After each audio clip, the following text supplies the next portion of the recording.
Right. Mr. Bederow. Thank you, Judge. Honestly, go fuck yourself, sir. You don't say that, okay? You don't lose a trial where a jury acquits someone and finds them overwhelmingly not guilty and say, I gave my sincere obligation to look into this, and I'm telling you all I saw when she's guilty. Again, respectfully, go fuck yourself. Is that a fair characterization? I think that, Your Honor. I want to hear objection before I hear a word out of your mouth. Objection. Overruled. Sit down. Oh, I said overruled. Sit down. Swear again like that. That was, no, I mean, whatever. That was, I shouldn't have done that. A few moments later. You, as a prosecutor, have got to be out of your fucking mind.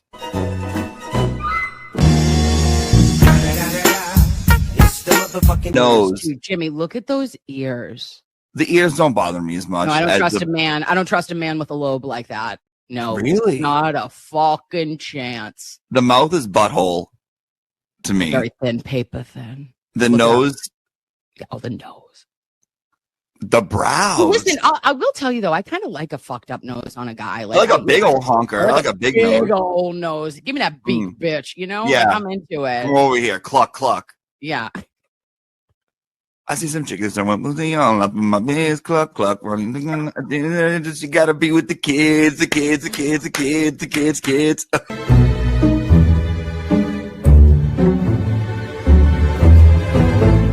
And I go, oop, clutch, clench, kegel. We did it all. And I go, oh, and what happened? And they go, well, we just got 4,000 plus pages, bitch. And I said, stop it. Show me it. Take me to Unimpound Town immediately, if not sooner. So what happens? The bitch is here. Why are you at a football game? Are you a Fonz correspondent?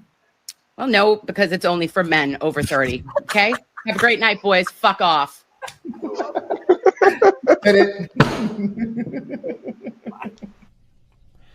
It's been 1 week since you looked at me. Hey, Blues Clues, motherfucker.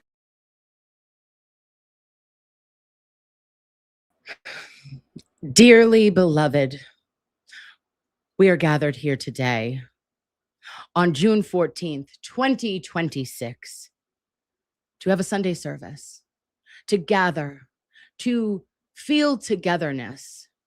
We've missed a week, and what has happened in the last 14 days since our last Sunday service is remarkable. The only way in which we could proceed forward today is to have a sermon from the GOAT, a sermon from our emotional support attorney, a sermon for the ages. And that is from Mr. Mark Bederow. Are we ready? On your mark, get set. Here's the man. Just kidding. Figure it out, Kim.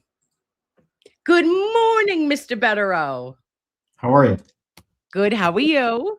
Can you hear me? Okay. I can hear you. Can you hear me? Yes. Good. You are dressed to the nines. You're a cream suit king with a lavender lapel. It's summer. It's nice, sunny. Some days you have to, get all did up when you meet people and do things. So today is one of those days, and it's summer, so why not? Absolutely. I love when you bring out the pastels. The pastels are my favorite version. I've done it a couple of summers now with you. I like to see you do like the light, the greens, like a periwinkle, if you will. Oh, yeah. Pink. Who is she? Light Sea blue. foam. And then you also do lavender. Yes. Yeah. Yeah. No worries. Don't make it weird. Okay. Now, I just have to play a small clip because we have to talk sports. There's been a lot happening. We have the World Cup, and we have the Knicks, world champion New York Knickerbockers. Knicks in 5. And I don't know, Mr. Bederow, but I think someone called it. Let's see. It's not going to be my Celtics. Then I have come to enjoy watching the Knicks. I know what the influence is, and I know what's going on. And I have to say, shame on you. If you're gonna have sympathy for the Blame it Knicks, on Montante. give the guy a break. What did he say yesterday? He likes the Jets and the Mets. So He's lived a sad life with the sports. It's sad, but just if you're gonna go down that road, fine, but you trade in your Celtics card. You can't give us the go Knicks if it can't be the Celtics. That's like pink hat fan. Oh, well, listen, that's bullshit, Mr. Bederow, because I wouldn't do it if it was other teams. The only thing, I'm not a C's girl. That's not I'm a Red Sox and I am a Patriots girl. Celtics and Bruins, I'm like, but they're not my sports. I know they're your sports. They're not mine.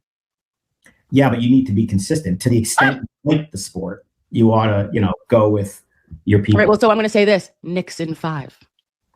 That's not going to happen. I think they have a very good chance of winning. The idea of them winning 4 out of 5. And I mean, look, they beat some pretty inferior, flawed teams. San Antonio is very different. They have a guy that no one's ever seen before. I mean, the guy is like 7'5" and has the skills of a that's true.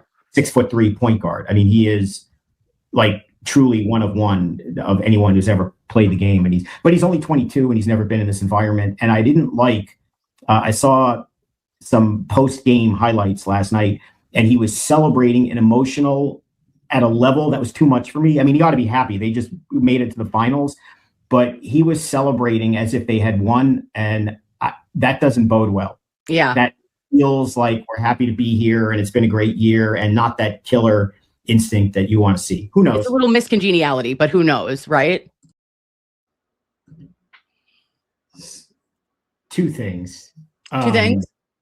Yeah, one, that clip started out pretty bad, but I finished pretty strong. I kind of portended ominously what was going to happen in San Antonio. They just gagged every game because they weren't ready for the moment and they were happy to be there.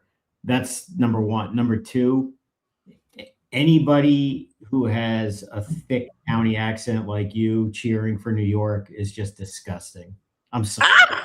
I mean, you walk around New York and people will know within 20 seconds, they're going to think you're like, from Revere Beach or something. And to be a Knicks fan and put that shirt on, come on.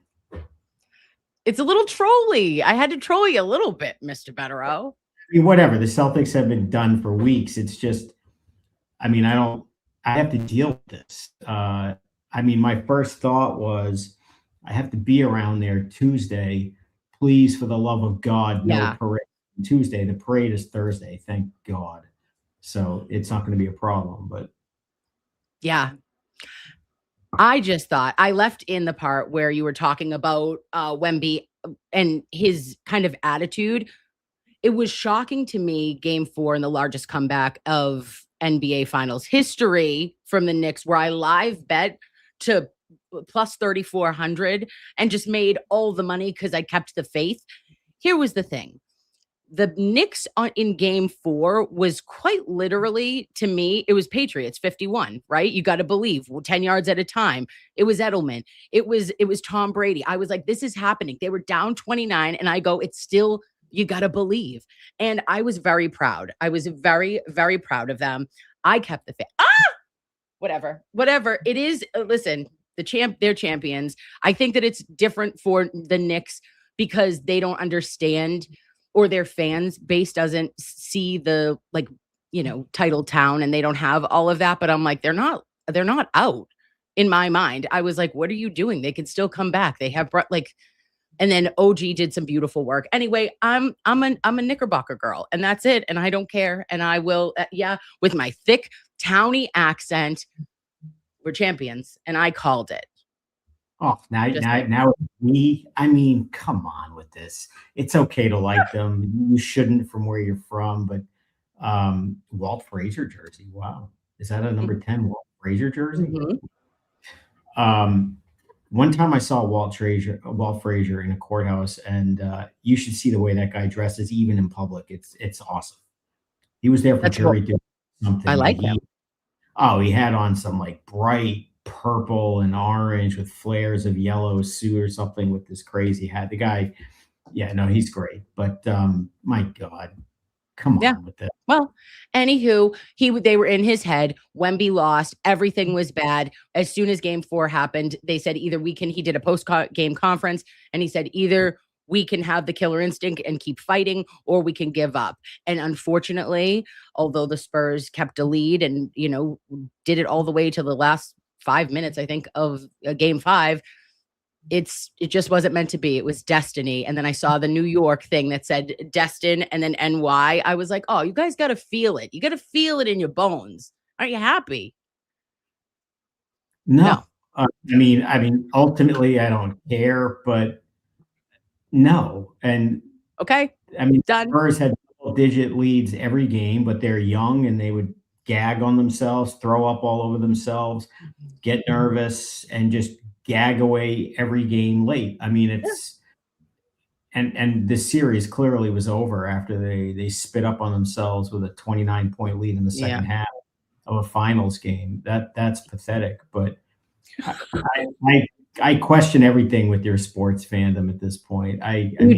You don't. I still have the Red Sox behind my neck. I'm still Boston. Yeah. Okay. Okay. No. All right. Okay, we'll move forward. How do you feel? Thoughts on the World Cup? Are you watching? Are you a soccer guy?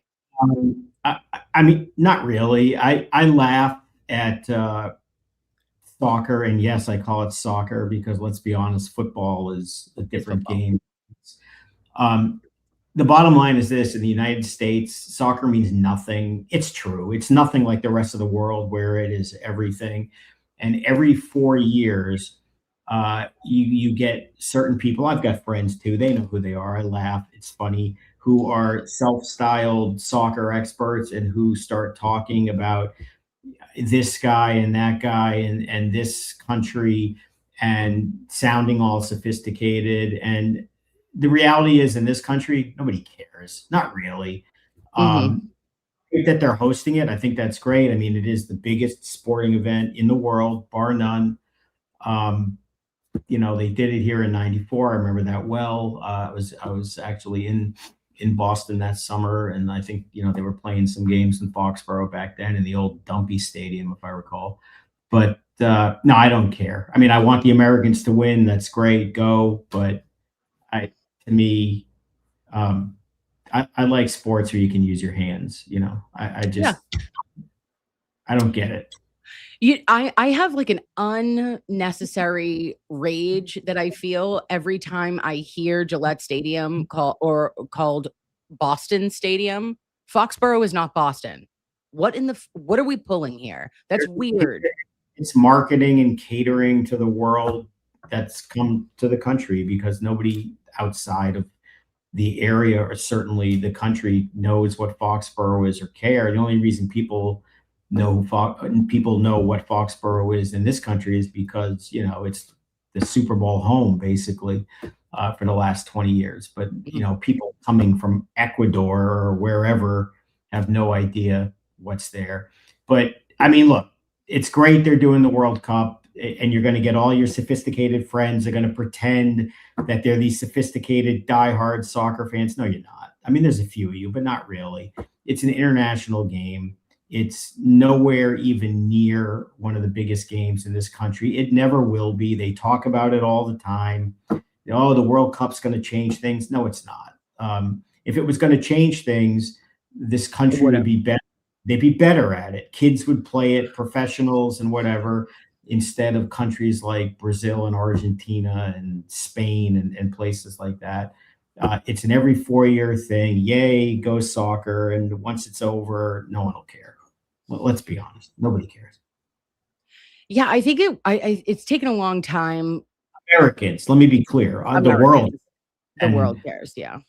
Just never going to be, one of the top sports in this country. It's not. Yeah.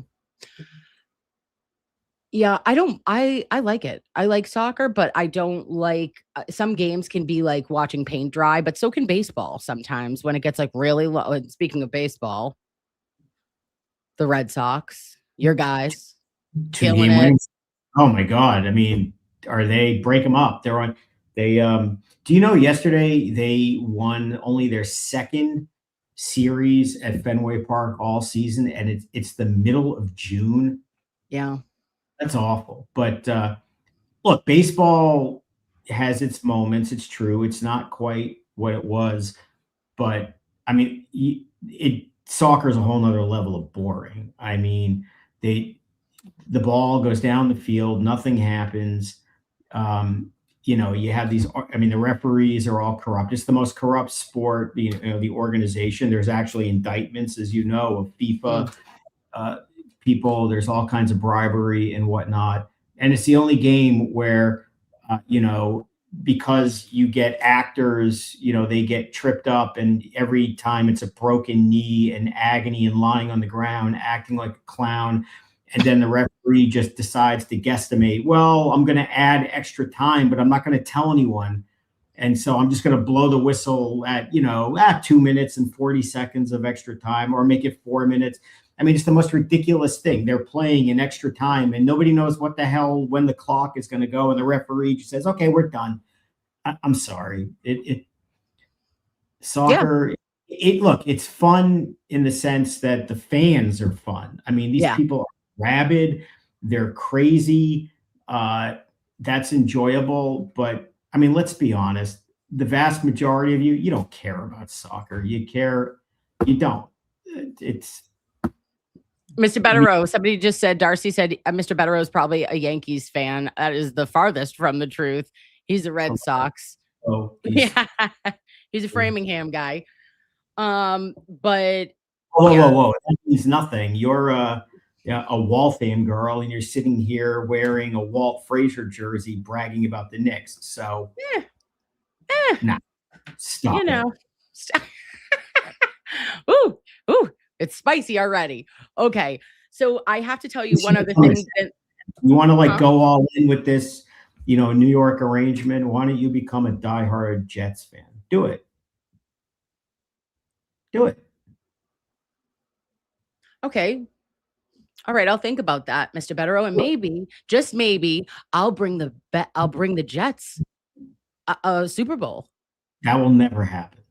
Well, that I'm pretty confident. This one you can play this clip back to in 2045, and it still will not have happened.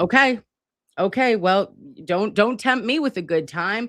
I don't desert my teams, and my teams are the Patriots and the Red Sox. But that was a little fresh, and now I might have to rethink my life. And if you want to bet me and dare me to become a Jets fan, green and white looks pretty good on me. The best thing you can say about the Jets is they wear green, so kudos for that. But other than that, they are just an embarrassment to professional sports. They always have been. Poor Jets. All right, listen, and I say poor Jets because I don't fear them in any way, shape, or form. Okay, so yesterday I go to the PO box. I have one because why? I don't know. And I got a PO box, and I get these. Well, people want to send things, and I can't give them my actual address, so get a PO box, right? Safety first. And so I go to pick up. I get this message an email from the post office that's like, "Hey, Kim, you have things that don't fit in there, so you have to come and get them." I'm like, "Oh, geez, Louise." So I go in, and I come to my car, and I do a little unboxing, and what did I have? I don't know, Mr. Bederow, but this may be right up your alley. We have a couple of things to show you. Show and tell. First and foremost, this is tiny Mr. Yannetti. He was made by a lovey named Tiffany, who lives in North Carolina. Her husband has a 3D printer. She claims her husband went a little rogue with Mr. Yannetti, and maybe you'll see why once you see the next two. But I love it. Is that David or Eugene Levy? That does not look like. This is. I mean, the eyebrows.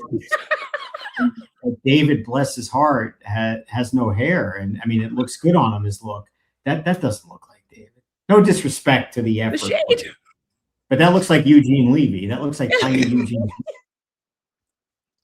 Okay, that was number one.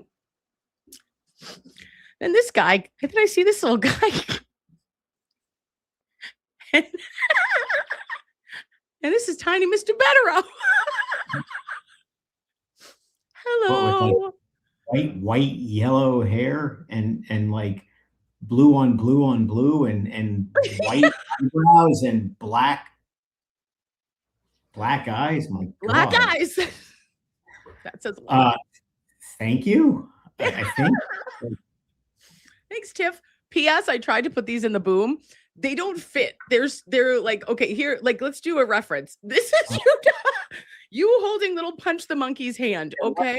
Or this is Mama Orangutan. What's with like 1978 like clown thick tie? I mean, come on. Oh, well, I think maybe the 3D printer didn't know if you wanted to wear a bow tie or an actual tie. Okay, so don't be judging. I don't do bow ties. Yeah. But it's the effort that counts. So It is. I can't even get his foot in here, so I got to buy a new and I can't have you hanging on by a prayer. But yeah, that's wild. Okay, if you take that down. Okay, what else?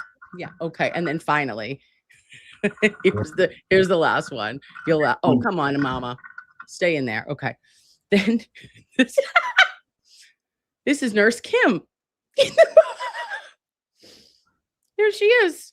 Oh my God, okay. You look like a fembot from Austin Powers. what is going on?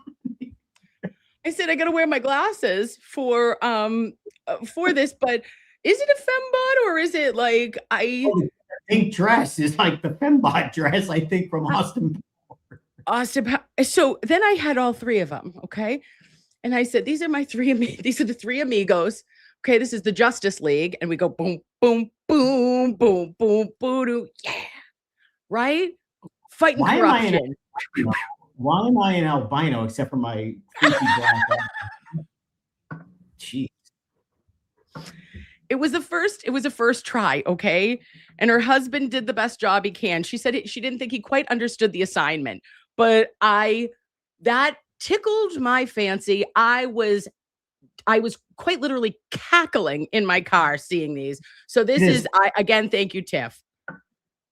Nice job. Nice job, Tiff. All right, we're done. I'm going to figure out how to get him up there, though. He's got to do something. I'm making him hold on for dear life. He could hold something. We'll figure it out. Maybe during coffee break. Stop it. I'll figure it out. There you go. Now you're just dancing on the boom. Okay. Into the seriousness. Now, here we go. What a 13 days it has been. I have transported out of this universe unknowingly to me what was to come next. It feels like the shoe will continue to drop. The corruption is continuing to be exposed. And I fear, Mr. Bederow, that this is just scratching the surface with the text messages from one Michael Proctor and several others that are included in those text messages. I'm not going to put them up. I know that you were on with Queen Melanie earlier this week.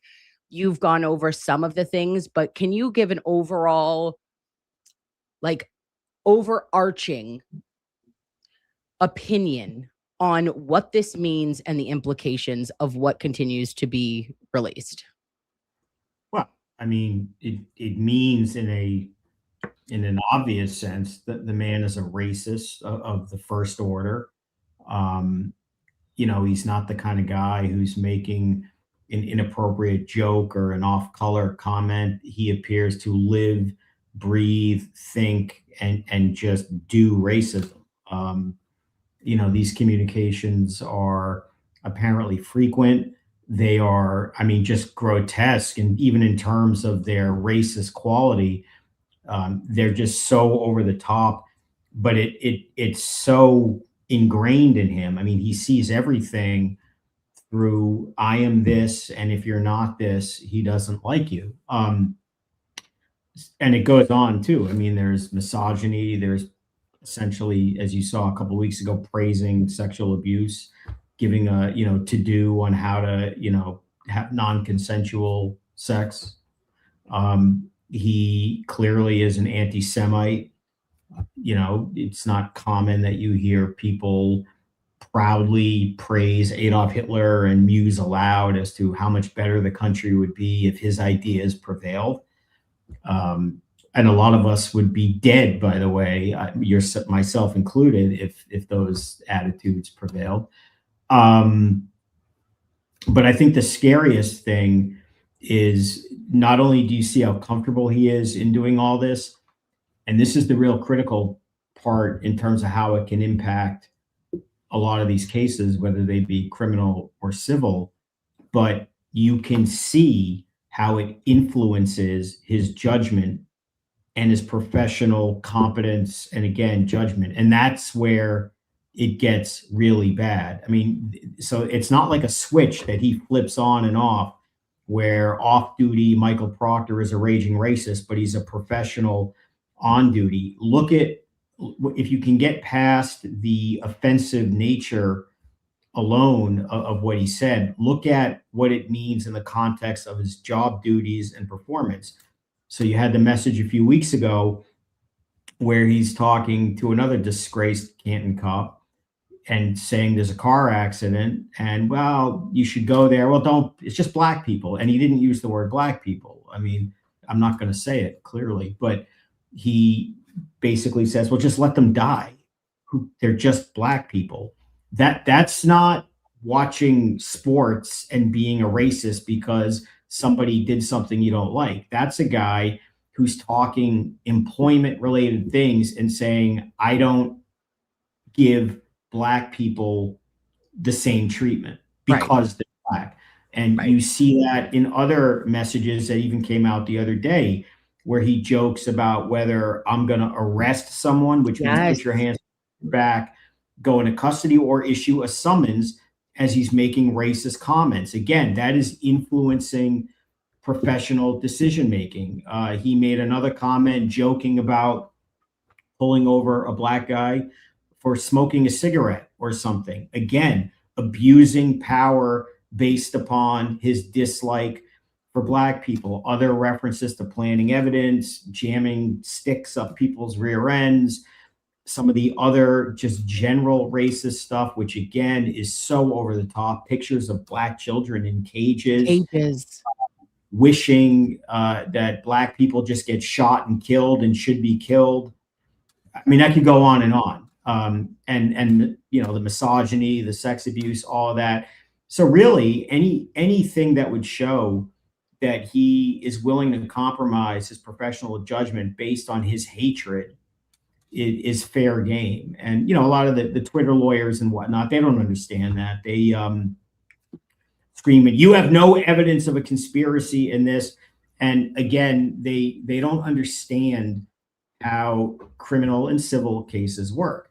It's not so much that you require a text message that says, I hate black people, so therefore I'm going to frame Miles King. That's not how it works. Right. Or, you know, I'm a misogynist, I'm looking for nudes, and I hate this whack job, whatever, so I'm going to frame her, or whatever the person may be. The issue is not bona fide proof of that. What they don't understand is that in addition to having actual proof that would be quite literally exculpatory in the sense of there is evidence that shows a person didn't do it, there is another variable of exculpatory evidence which goes to a critical witness's credibility. And that's important. And that's really more of what these messages are about. And in any criminal or civil case, you know, it's not rocket science that it is going to be admissible that if an important witness, their credibility may be attacked by showing bias, a motive to fabricate, an interest beyond what you know the normal investigation would be, and Michael Proctor's credibility is just kneecapped by all of these messages, how it impacts his judgment, and there is a fair argument to be made by anyone to say there's evidence that this may not be a credible investigation. You don't have to prove it. You don't need literal text message evidence of a conspiracy. And that's why anyone who is seriously analyzing this, and you should pay attention to lawyers who do this for a living, understands the powerful nature of these messages. The Twitter lawyers are focused on, there's nothing that shows that there's a conspiracy. They just don't understand how this works and how this becomes admissible, how it becomes powerful, and why defendants are entitled to this kind of evidence to make the arguments, such as in the King case, they're not going to be able to argue that these messages literally prove that this man was framed. But what they're going to argue is, was he biased? Did he skip steps? Did he favor A over B because A was white and B is black? Yes. Did he fudge? And again, they don't have to prove anything. They have to put it out there and ask a jury to consider that, which is what, obviously a smart lawyer is making that argument. So, these people whose pushback is this proves nothing, you're entitled to your opinion, but you have no clue in the legal context of what you're talking about.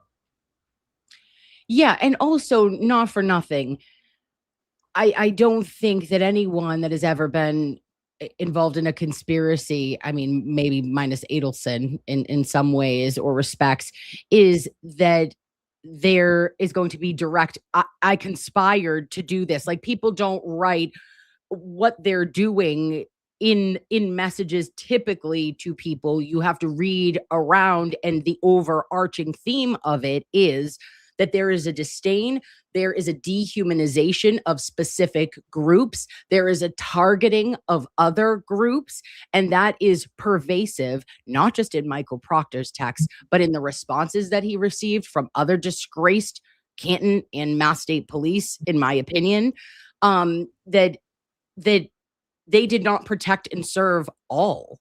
They protected and served some.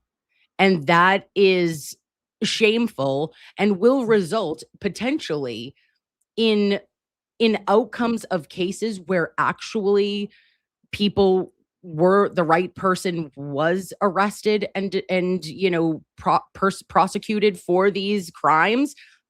That could result in them being overturned, correct? And maybe having, like, cases can be dropped. People can start appealing. There's going to be appeals up the wazoo. Anything, I believe, that Proctor touched that I think that was a minority, a woman, I mean, I think that they would have a right to look at it, right?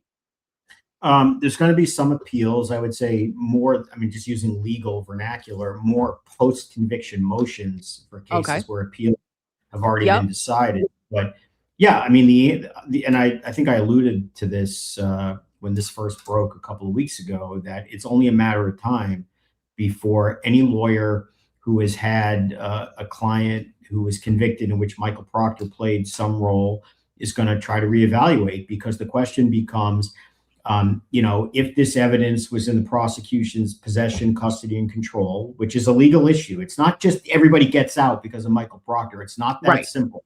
There's still a legal roadmap that must be satisfied to get someone out. The prosecution does not get blamed for evidence it doesn't disclose that's not in its possession, custody, or control at the time of the trial. So that's going to be an issue. But if the prosecution should have known about some of these things, and it turns out that evidence that should have been disclosed wasn't, and you have a client who's Black, a woman, Jewish, basically anybody who is not a white, racist, Catholic male living in Norfolk County, which I think is the world of hatred for Michael Proctor, those lawyers on behalf of clients are going to make numerous applications. They're going to certainly look into it. And then, of course, you'd have to demonstrate that he's a material witness, in the sense that if this evidence had been disclosed, or had the defense known certain things, that it would have impacted the outcome. So, for example, if Michael Proctor showed up at a crime scene with 17 other cops and did nothing but just, pick his nose and stare at the ground, convictions are not getting reversed because, we didn't know this about him. There has to be materiality, is the word lawyers use. It has to somehow have factored in to what the result might have been. So it's a little more complicated than everybody gets out. But what you're going to get, though, are numerous reinvestigations, and you're going to have probably a 10 to 15 year cycle of Michael Proctor and this scandal. And I think I spoke about this with Melanie the other night, like we have in New York with this detective Scarcella, who was a prominent homicide detective in Brooklyn in the 80s and 90s, In the 2000s, it became clear that he was a dirty detective, and many convictions of his have been overruled. Some agreed to by the DA, some not.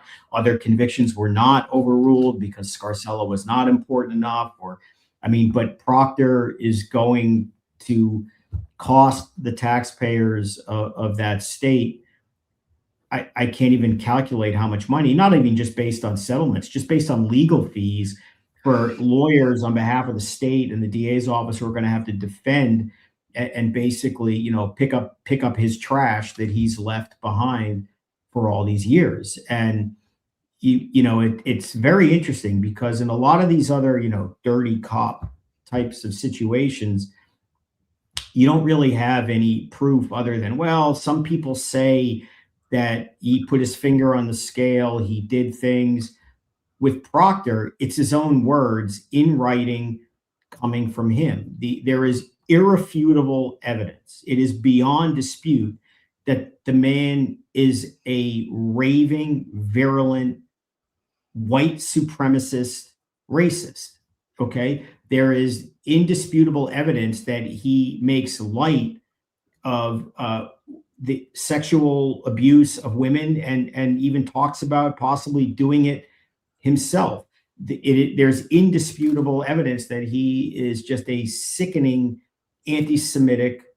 I don't know what else to call him. I mean, you could go on and on with all these groups. There is irrefutable evidence that he's willing to talk about even the possibility of planting evidence, that he's willing to make light of the fact that I can give someone a ticket or arrest them or not based upon the color of their skin. I can do my job or not based upon somebody being in a class of people I don't like, responding to a car accident based upon whether the victim is black or white. Can you imagine that in modern times that, somebody who gets injured in a car accident and the police are supposed to respond, that in Michael Proctor's world, just let them die because they're black?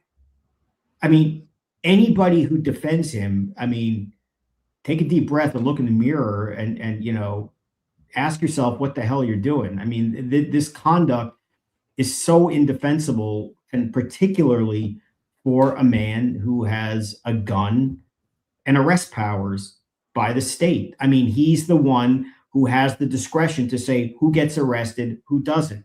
He's the one who has access to all kinds of information that you don't. He's the one who control whether you are going to be charged with a crime or not. And look inside his mind.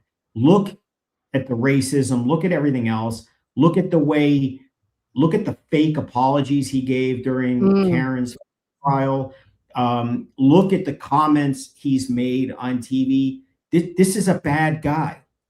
Okay. Yeah. And it matters because his credibility matters if he's the lead investigator on all of these cases. And then you start asking yourself, why, despite the fact that Michael Proctor repeatedly admitted that he was the lead investigator in Karen's case, under oath and in other documents, why at the second trial, why did Hank Brennan and Yuri Buchanan and all those people put forth evidence where they wanted to die on the hill that this man was not I know. the lead investigator when he was? And that's just intellectually dishonest. They knew it. They didn't want it out there because they knew what is in that man's heart. And what's in that man's heart is hatred. And what's in that man's brain is bias. And that is not a good formula for a police officer. Absolutely. And it also brings you to the culture and what was allowed and what was acceptable, in my opinion, Mr. Bederow. I also do want to address the Annie Dugan scandal that happened, which was another case where the crime lab, Annie was a crime lab technician, and she was requested to do samplings of drugs, right? So there would be seizures or whatever, and she would do these testings, and she would say, unfortunately, she fabricated on samples, or she would do an eyeball of it and say that it was cocaine when it wasn't tested, or that she would say it was cocaine when it actually wasn't. And it was a horrific scandal in the Commonwealth. There is a Netflix documentary called How to Fix a Drug Scandal, and Annie Dukin was the woman who ended up taking the fall for this, right? She took the fall. There was no blowback, in my opinion, or there didn't blow back enough into the DAs and the ADAs that were reaching out to her and kind of having this culture of, keep up the good work, asking her without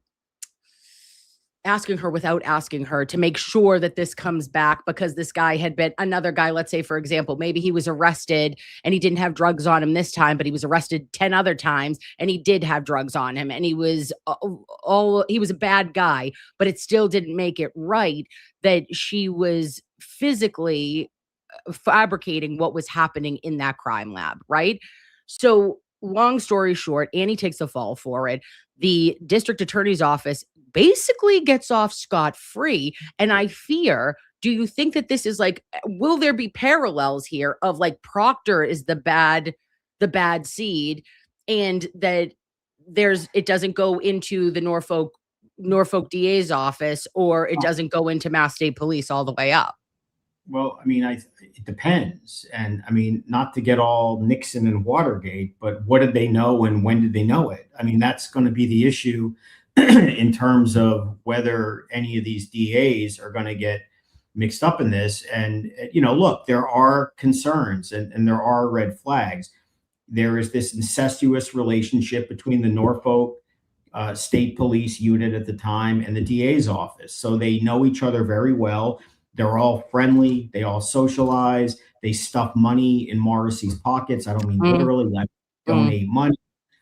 They all go out to lunch. They all go out drinking. They all do this. And so they know each other. So the question is, the more you know someone, it's hard to believe that if you're friendly with Michael Proctor, that you wouldn't know the man that he is. And, don't also dismiss the fact that one of the interesting things about Proctor is, at Karen's trial, there was the text chain to the high school friends. Okay. There are the texts to the state police people. Mm-hmm. Now you're aware that the text to Sean Good.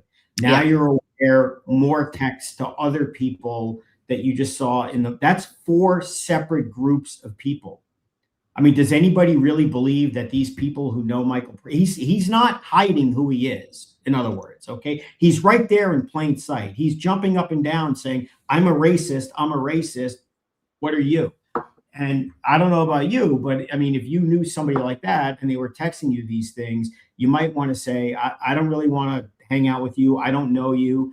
And you would expect, if it's a law enforcement person, if they were aware, to actually do something about it. So he's not hiding in plain sight. But so they're all friendly with the DAs. That's a problem.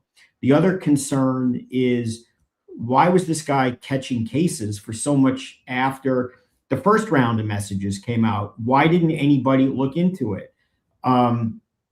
When the feds turned over the messages as part of the TUI disclosure in 2024, in Karen's case, we've said this before about the ARCA stuff, but the same is true with Proctor. Where was the DA at that point to say, this is troubling? Why are we not investigating this? Why are we not taking the defense concerns seriously and looking into this, particularly when considered side by side by the ARCA evidence, which is pretty strong, at least gives a good faith basis to believe that somebody might have planted evidence and that somebody may be Proctor or associated with Proctor. And then you see his bias against Karen. Why didn't they look into that?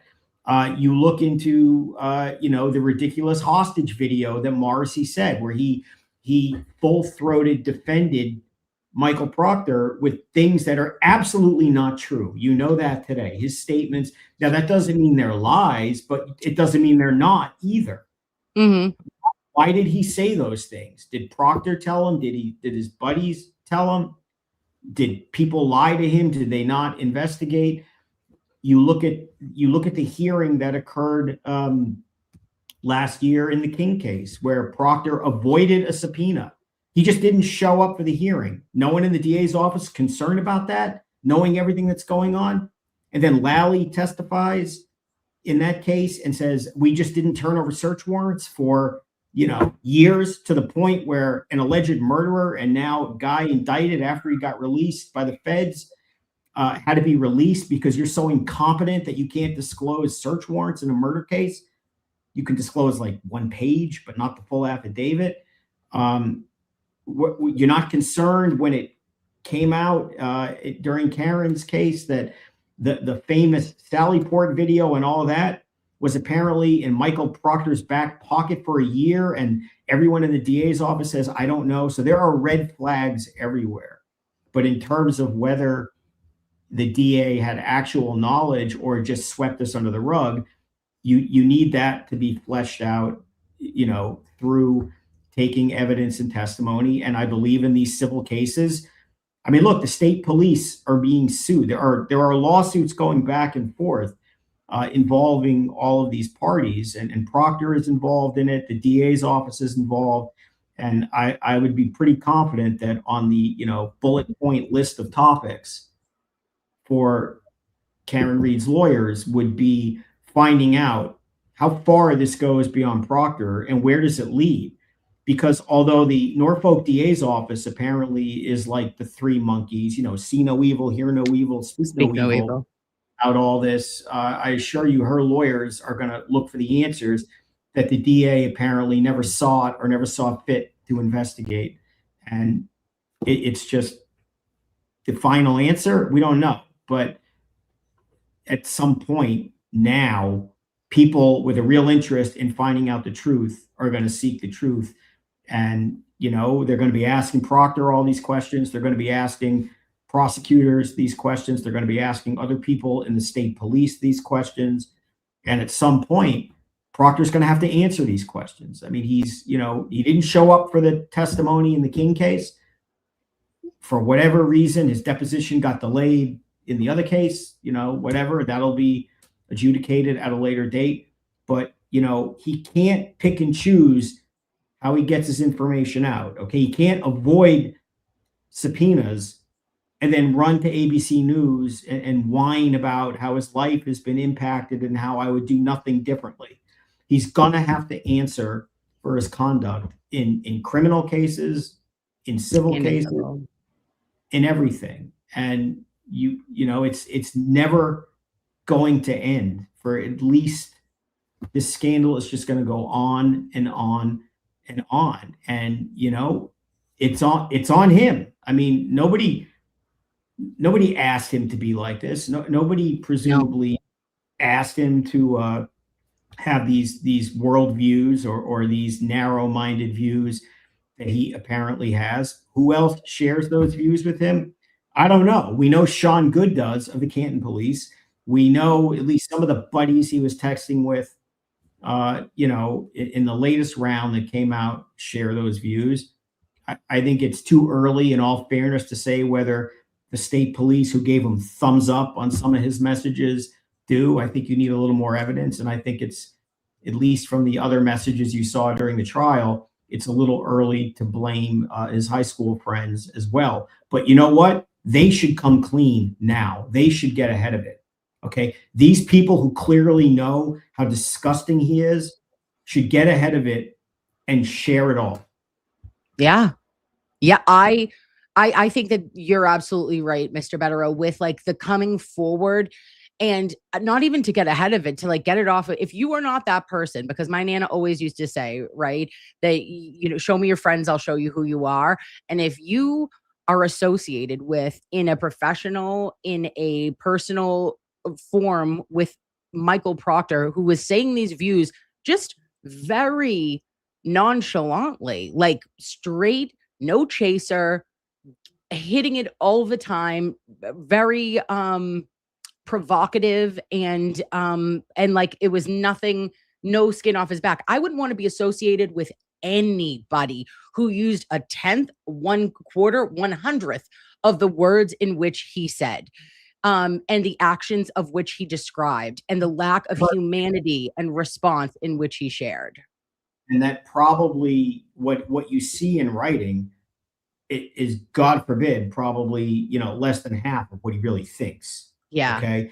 And the real question, more importantly, is what he did professionally as a result of his bias, his hatred, and all of that. I mean, that's the scary part. And for somebody to, by all accounts, these messages seem to give you the impression, lives his life walking down the street and seeing everything in black and white and who I like and who I don't, the hatred. And again, it's not just these classes of people, okay?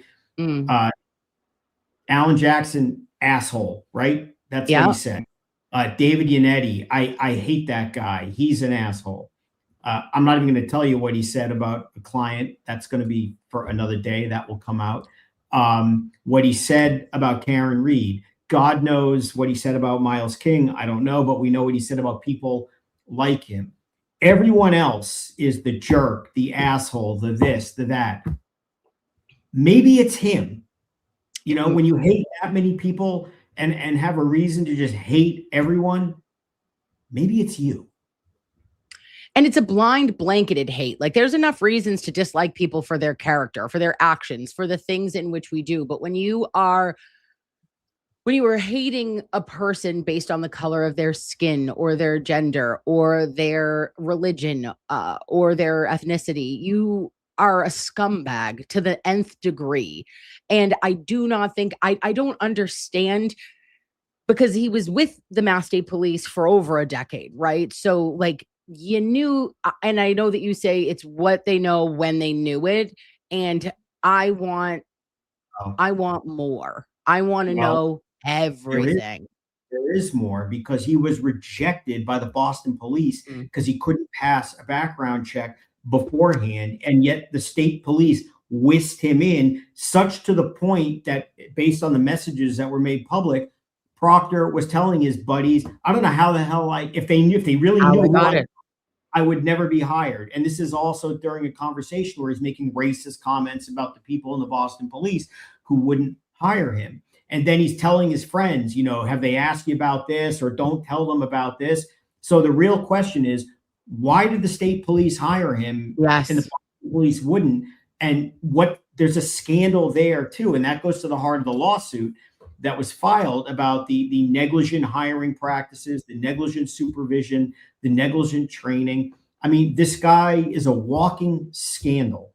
Everywhere he goes, he's so unfit for duty. He never should have been a police officer. He never should have been given a gun. He never should have been given a badge. He never should have been given arrest powers.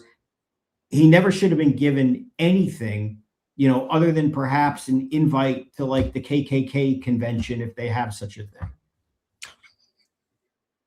It's held at a sheet factory somewhere. There is, he just is a,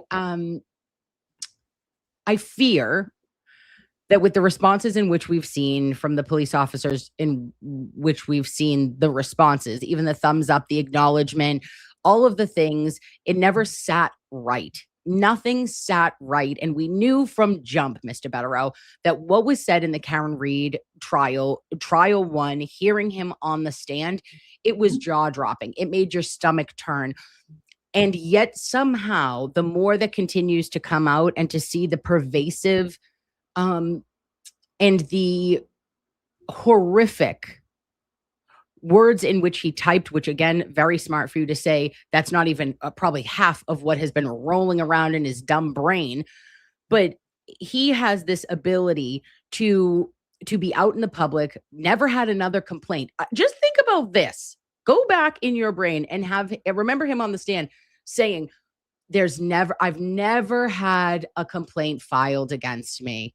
I've never had a disciplinary action. And even after those text messages and after everything that came out, trial one, remember, he gets a glowing recommendation. I mean, not recommendation, his review that year.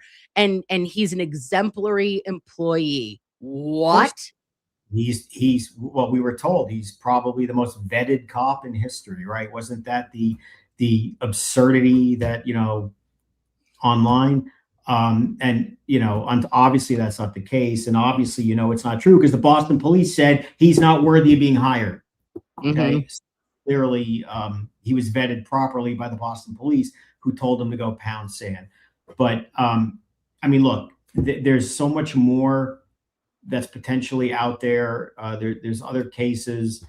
There's other things, but when you mention just what you knew a couple of years ago in Karen's first trial, that's 100% true.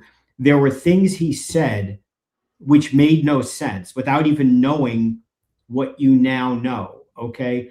For example, it never made sense that he never took a photograph of a taillight that was the centerpiece of a criminal trial in which the prosecutor said proves a woman is guilty of murder. And this superstar investigator never saw fit to do that. Okay. It never made sense that this ace detective was so incompetent he couldn't properly document the time that a vehicle was towed. And it just so happens that he changed the timeline in his favor to narrow the opportunity to diddle with a taillight. Okay.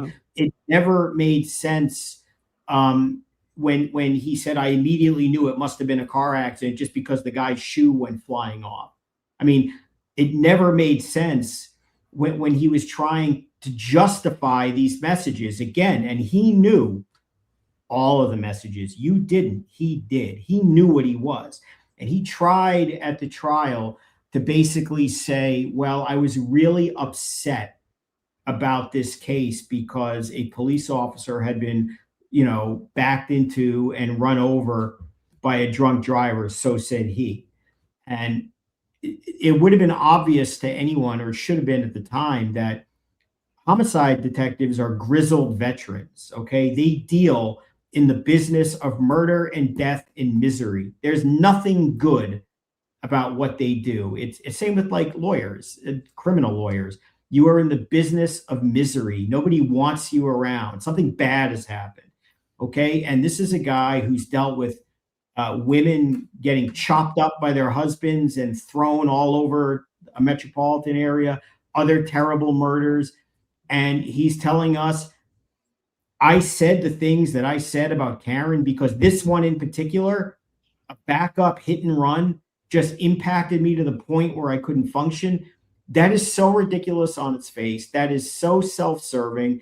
It's so untrue. And if it had been true, then it would have demonstrated another reason why this man is incompetent and is unfit to be a homicide detective. If you're so emotional investigating a case that you have to talk about wishing death upon her, hoping she kills herself, talking about her digestive tract, her accent, and nude photos, and so on and so on. Okay. This guy is just a train wreck on every case that he's touched in which he played a major part. And it's just going to grow and grow.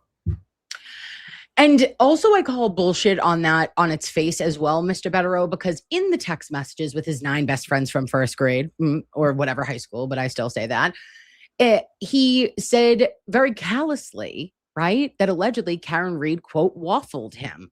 So as somebody who is so emotionally charged of you're feeling this, I was so overwhelmed. You use the term waffled Officer John O'Keefe. What you are exposing is a follow-up to exactly what I'm talking about. And I mean, look, my recollection is there was actually no cross-examination on connecting the messages with you were so upset, and you're isolating exactly the point. It makes no sense. Okay. And his callous and matter-of-fact discussions about, oh, don't worry about the guy in the house. He's a cop. She waffled him, and he's sharing stories and other things. That's not consistent with a guy who is so emotionally distraught. Okay. His testimony, people should go back and reread his trial testimony, knowing what you know now, and realize that he's got some tough days coming when he is going to have to take an oath at a deposition in trials and speak to this with everything else that he said before the last year, thinking I'll never get caught. They got me on the stuff that they gave Karen's lawyers, but other than that, I'm clean. I mean, if he was truly apologetic, he could have said, I sent other things and I apologize for that. No, he apologized, quote unquote, for what he did. And then what did he do a week later? I couldn't watch the closing. That asshole Jackson. He went right back to being what he is. I hate everyone. They're the bad guys. I'm a good guy. The staggering lack of accountability, the staggering lack of empathy for those of whom you have hurt, disappointed. I mean, even, and I don't mean to go down a morality road because, you know, whatever, I guess, and to each their own. You got to live with the choices that you make every single day. But for it breaks my heart for, like, he does have children, and it's like, you know, they don't deserve to have, I don't know, I feel badly for his little children that eventually they're going to see that all of this was whom he was, and didn't really hide it. Unfortunately, he doubled and tripled down, got on to a news broadcast on ABC and said, I wouldn't have changed anything. Ugh. I mean, look, I don't want to talk about kids other than to say they're innocent victims in this. Of They're course. much a victim as anyone else in this. And the idea that at some point young kids will learn about things and can't be proud, and in fact likely will be ashamed of someone they probably at this point in their lives view as a hero or role model is heartbreaking. But putting that aside, he wished death on Karen. Okay. He wished death on Black people who were, you know, victims of a car accident. He joked about just shooting Black people randomly. He jokes about today is Kill a Black Person Day in Canton. He joked about dragging a Black person on the back of a truck. Okay. What more do you need to know on who this man is? I mean, enough. He is as racist as it can possibly be. And it ought to scare the hell out of people that he had a gun shield, arrest powers, and the power of the state and the resources of the state behind him. So stop trying to compare him to other people. It's worse. And on that note, it is worse. We need a halftime, a break, a Zabar's non-consensual. Why don't you, instead of playing your, god awful house music, play your, go New York, go garbage. What I have, go New York, go New York, go. Put on Frank Sinatra, right? Put on a little New York, just get. Why don't you? What do you think? What do you think? I have the licensing rights from Frank. I expect you're going to be living out here within like 6 months. You're all ready to go, like all New York. Oh, he's got jokes. He's got jokes. Woohoo! Get that, Zabar's. And we are doing house music. Want to know why? Because I said so. And also, I should get better. Oh, I'm going to do better at that. But yeah, let's do it. Dance pop, babes. Get your Zabar's. Crack open a DC or a hot tea. 3-drink Kimmy. Take a vitamin C.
She's back.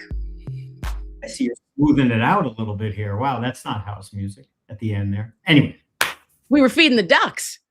All right, so I'm gonna get a better song. I'll do something. I'll have maybe Lovies. If anyone can like make a song that I won't get dinged for, that it would be better for Mr. Bederow's ears on Sundays because he not just me. Come wants on. to end my life when I do that. He's like, "Hey Kim, I'm not coming back on this dumb show."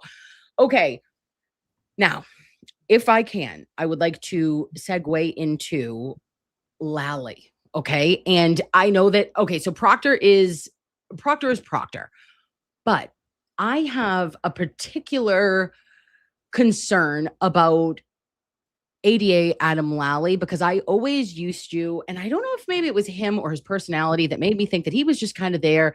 You know, it's time to make the donuts every day. Just poor guy ripping those Newports or whatever he was smoking outside, stressed out. He looked like garbage, unfortunately, trial 2, just because it was so much stress on him. But I never really thought, for whatever reason, that he was like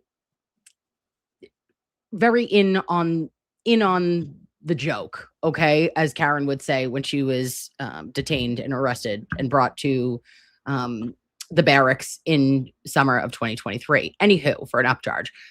There is now evidence that has come out that is in a filing from the Miles King case. And I want to just read a couple of excerpts because this is jaw-dropping to me, Mr. Bederow. It says King also received video of a Ring camera outside the home associated with the victim in his case, okay? Where the Commonwealth provided the grand jury of only a snippet of this video without the potentially exculpatory evidence. A further hearing is required to determine who within the Norfolk County District Attorney's Office or law enforcement edited this video and on whose orders. This evidence would demonstrate intentional, egregious misconduct. Now, that's just like when I read that, I mean, there's 10 other points which we can go through, but specifically with video and editing a video, what do I think of? What's the first goddamn thing that comes to my brain? Well, Sally Port, obviously. Duh. Yeah. Then I think of where did we get the initial report for Karen that there was Ring footage across the street that showed the incident. That was it never is not true. It was a fabrication. So if Adam Lally and the Norfolk County District Attorney's Office is providing to a grand jury not evidence in full, but is creating snippets and playing it, are we in another dimension right now? Is this the upside down? Look,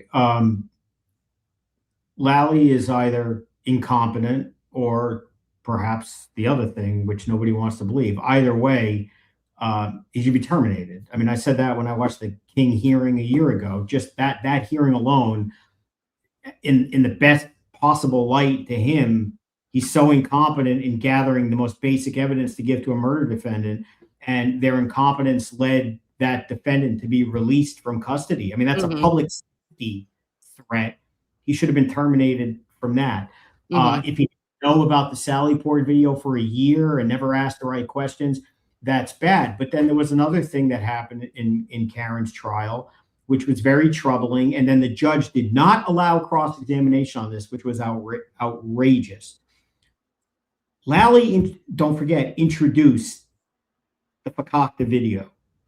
Okay? He put it in through Buchanan and tried to ask him to explain what's what, and this is a fair and accurate portrayal. And they prepped their testimony beforehand. They watched the video together. There is no chance that Lally and Buchanan both did not know that video is flipped and it's not accurate, and that it just happens to show the wrong taillight.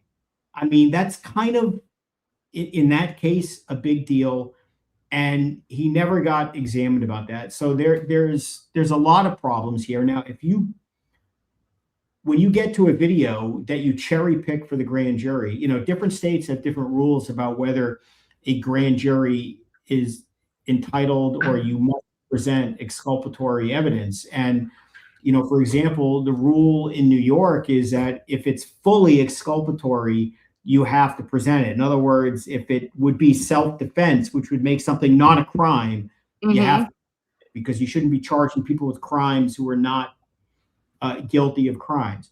If it's mitigating, you don't necessarily have to do that. Well, it might show extreme emotional distress.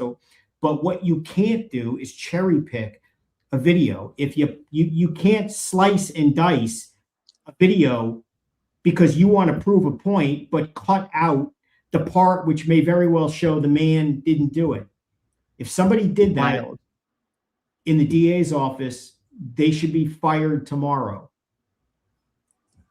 Okay. And if he did that, it's just another reason that these people can't be trusted, and part of the cultural problem in that office and why people need to throw the bums all out. I mean, that place, if that happened, I wasn't even aware of that. That's just unbelievable. Well, that's what I do here.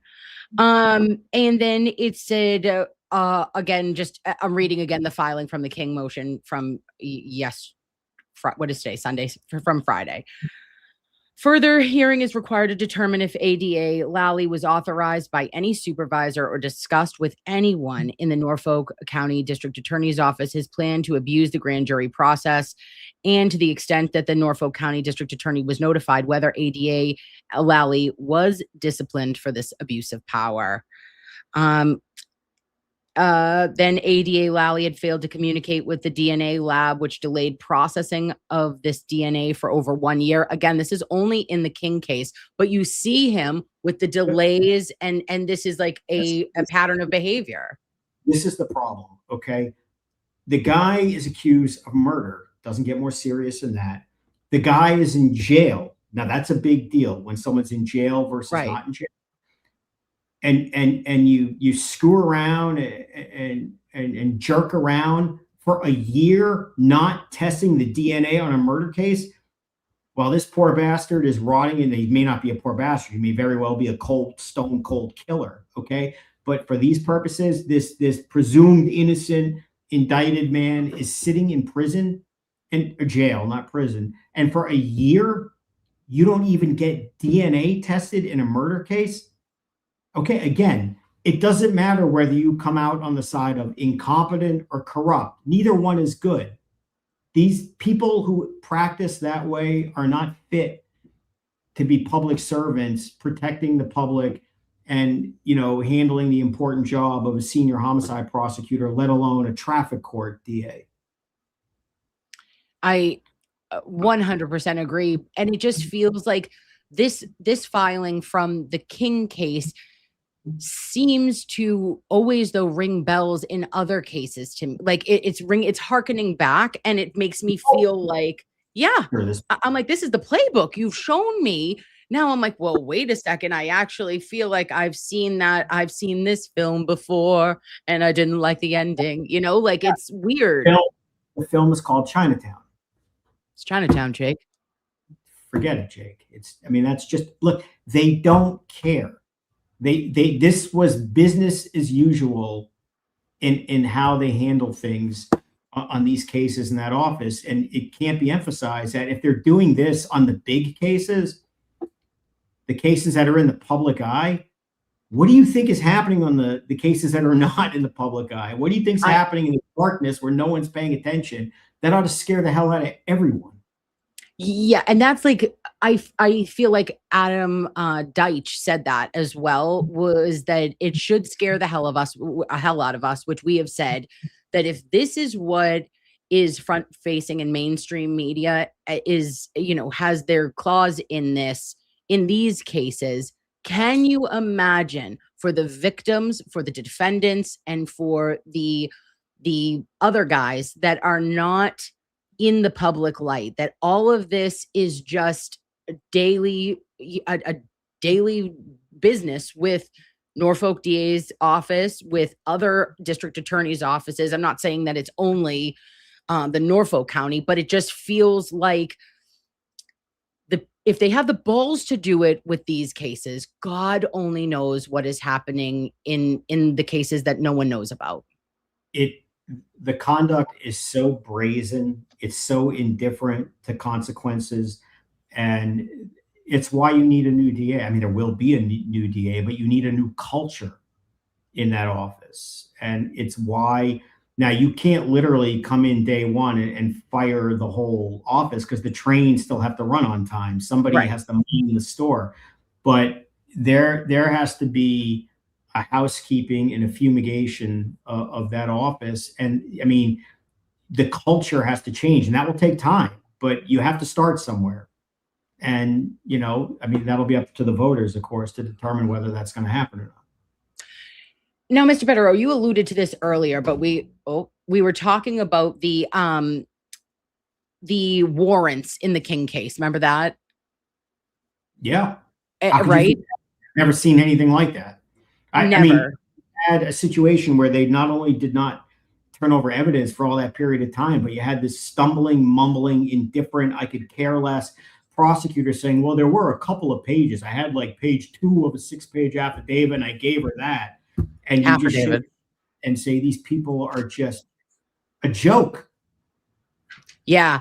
And he was saying that ADA Lally has represented to this court that they did not receive these search warrants from Trooper Proctor while he was representing the Commonwealth through January of 2025. Based on discovery received after King's first motion to dismiss was filed, there appears to be emails between Proctor and Lally, which we knew about, where Proctor claimed he put the cell phone search warrants and data on a USB drive and gave it to Lally. The USB drive, kind of like when he had story. So, and look, this is why they should all be fired. Okay. In Karen's case, they screwed around with the video. They tried to sneak a fastball by the jury with evidence which was not what it purported to be. They got caught.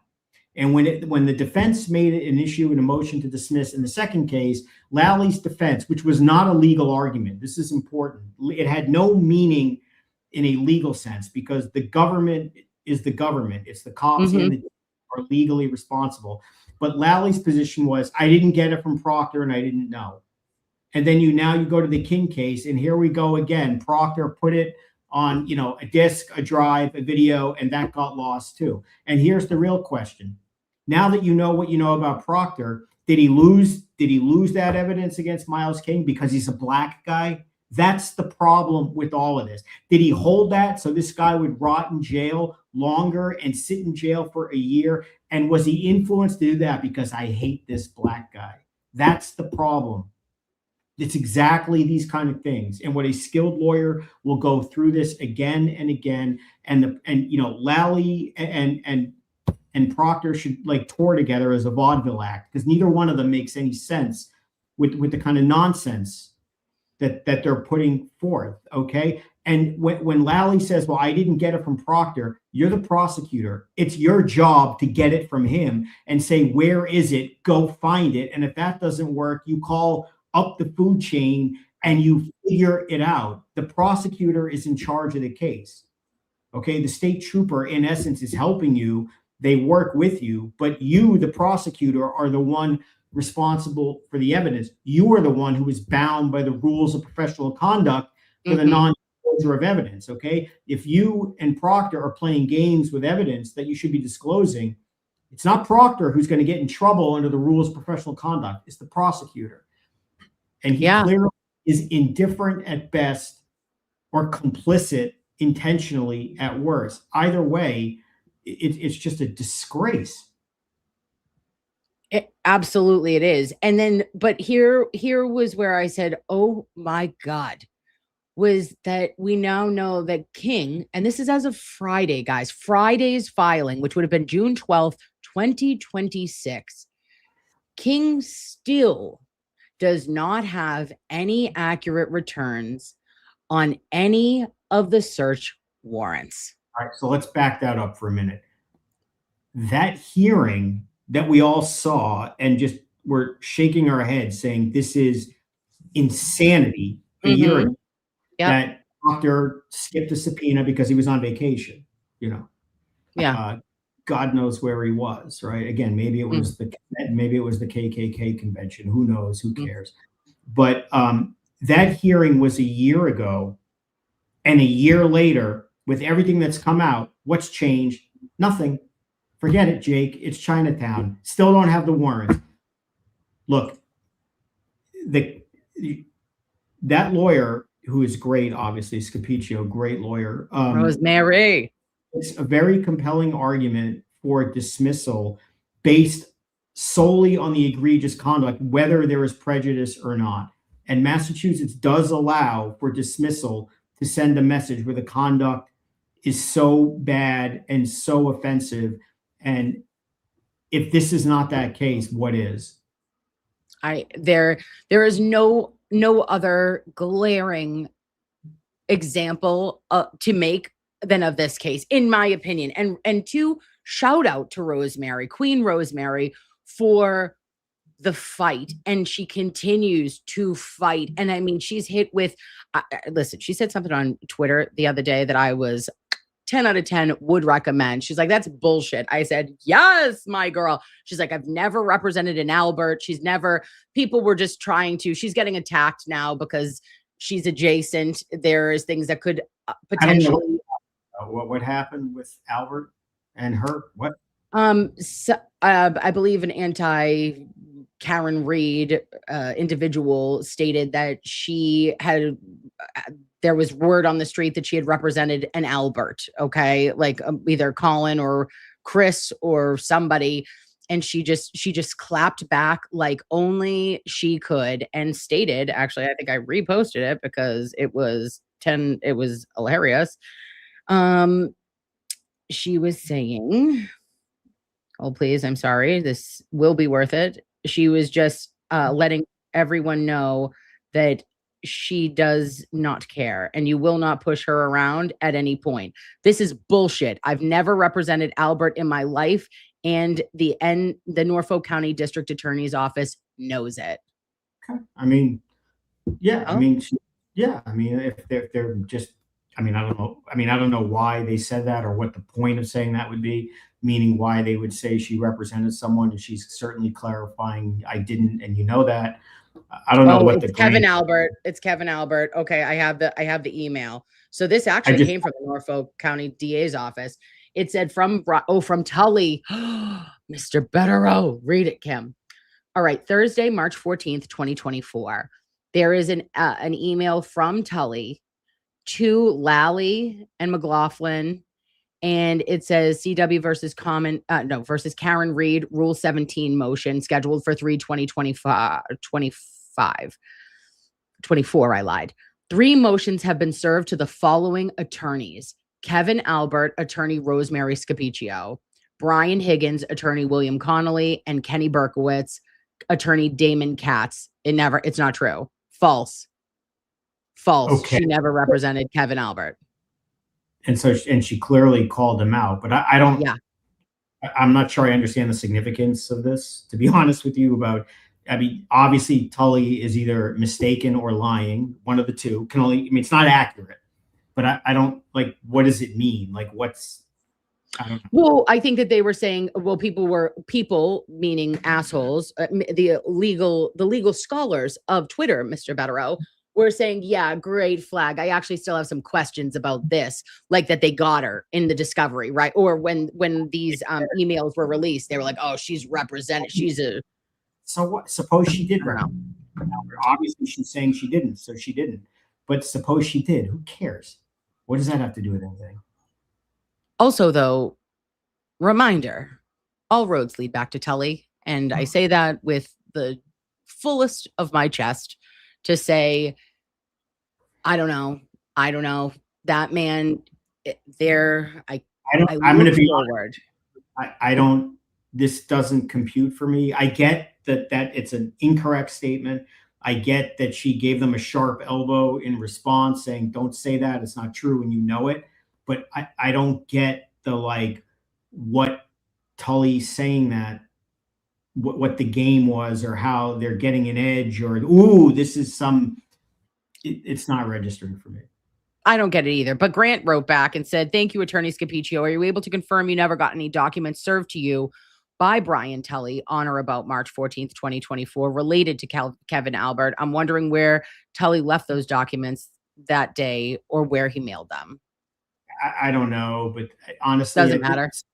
Sometimes, I mean, I know people are interested in everything related to this, but sometimes there are rabbit holes that people go down and there's just nothing there. I don't know. Maybe there's something there, but for people who are so involved in this professionally, if you will, and there's like things are changing every day with new filings. I mean, honestly, this is like, I mean, Tully got something wrong, earth shattering, right? I mean, happens all the time. She shoved it back in his face. God bless her for that. I like that. But beyond that, what is there to do with this? True. Now I would like to go into, if possible, Mr. Bederow, the Committee for Public Counsel Services and Private Counsel Division. Anthony J. Benedetti is the chief counsel, and on June 9th, 2026, sent to Jennifer Staples, the chief legal counsel of Massachusetts State Police. And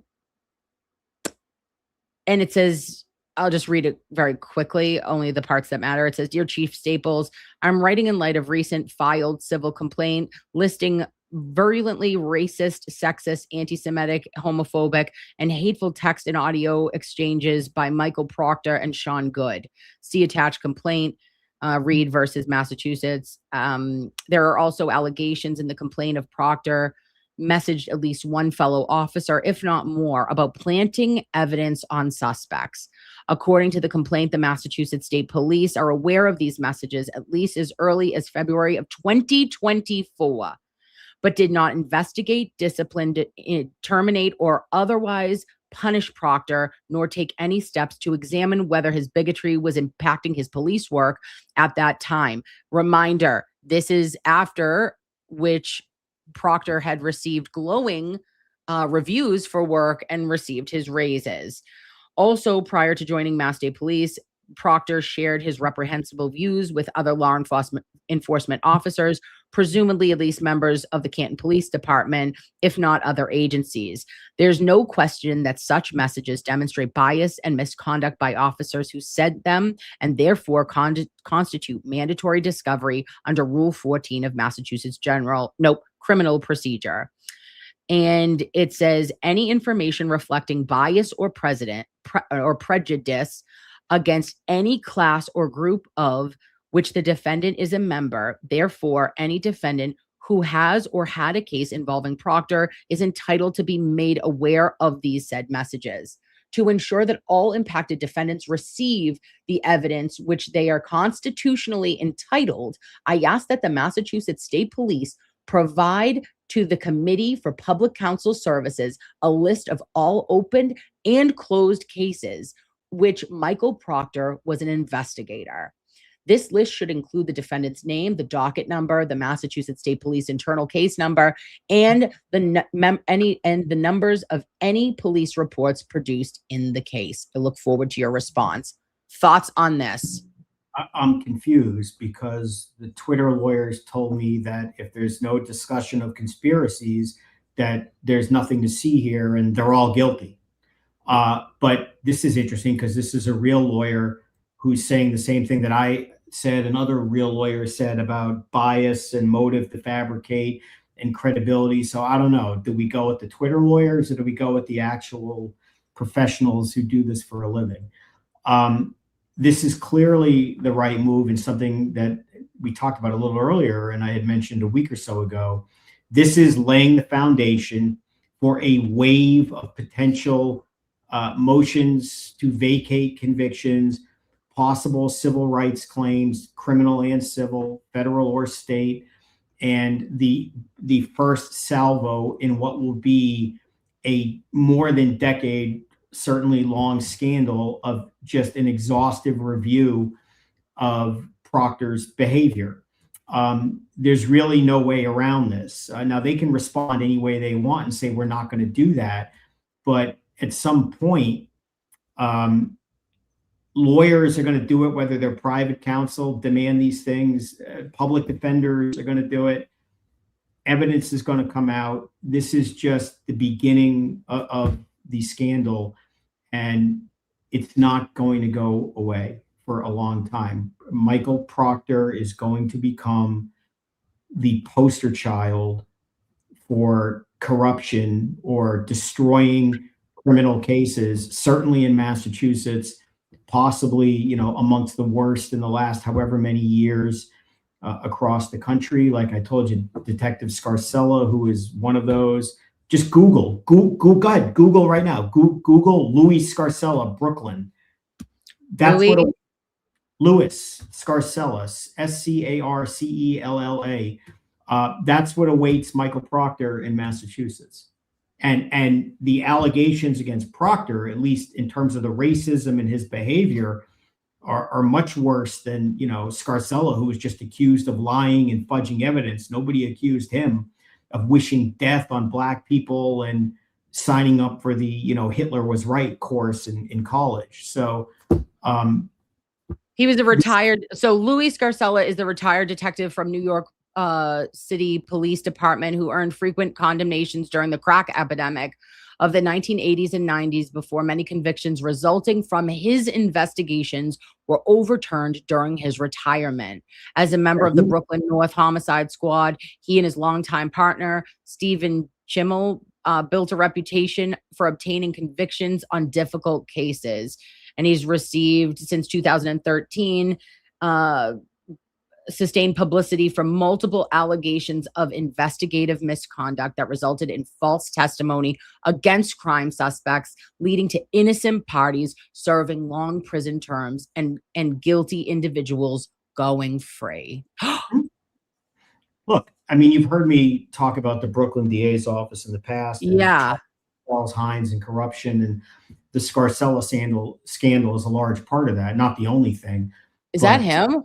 That is Detective Scarcella. That is absolutely him. Yep. Oy.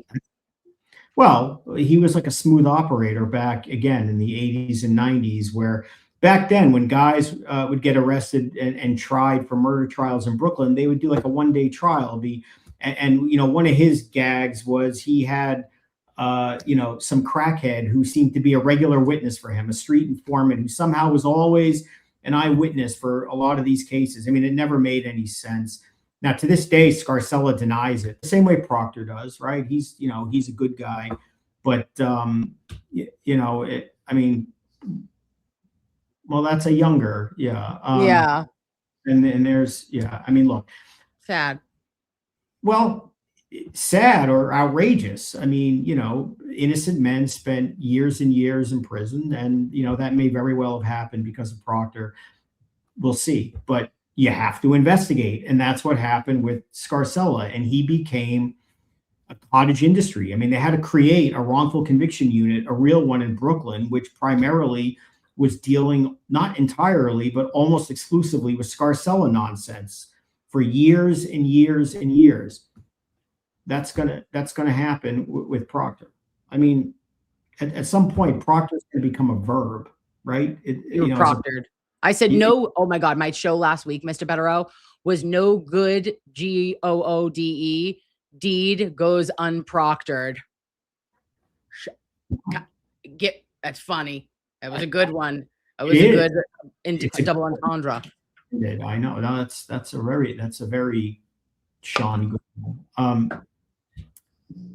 I mean, look, people wouldn't have these doubts if they didn't see the messages and the behavior at Karen's trial. They didn't see what was going on in the King case in those hearings and the non-disclosure of evidence. If they didn't see all these messages that have come out since then, if they didn't see the way all these other guys, not Proctor in all fairness, but people that, you know, he's associated with behaved in the Birchmore thing and so on, they don't get the benefit of the doubt. And it's just going to go on for the longest time. It really is.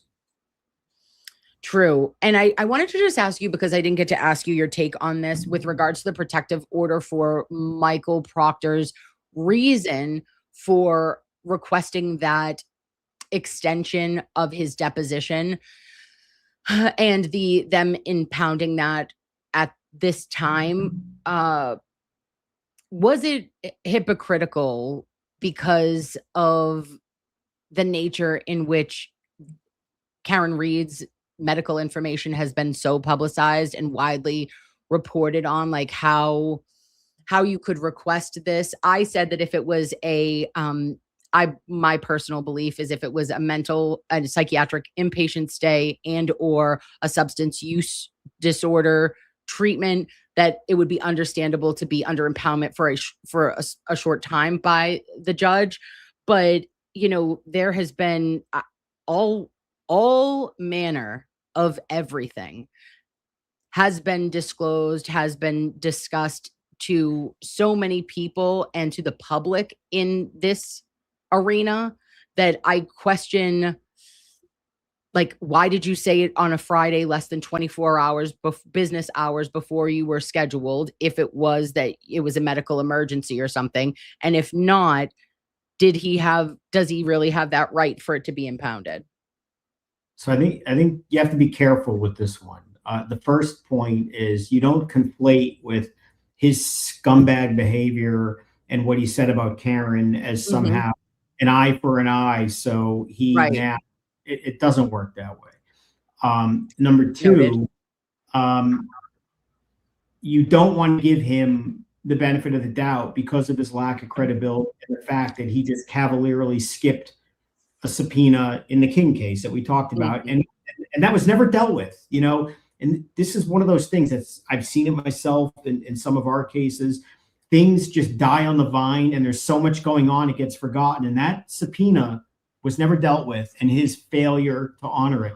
So it's understandable that people would be doubtful of him. On the other hand, something was submitted. It was impounded because, first of all, in Massachusetts, what isn't impounded? But nevertheless, it was cited as a basis why he couldn't give a deposition. And until you know more about it, you can be skeptical, but I would withhold judgment. I'm not defending him, not attacking him. I don't know what the basis was.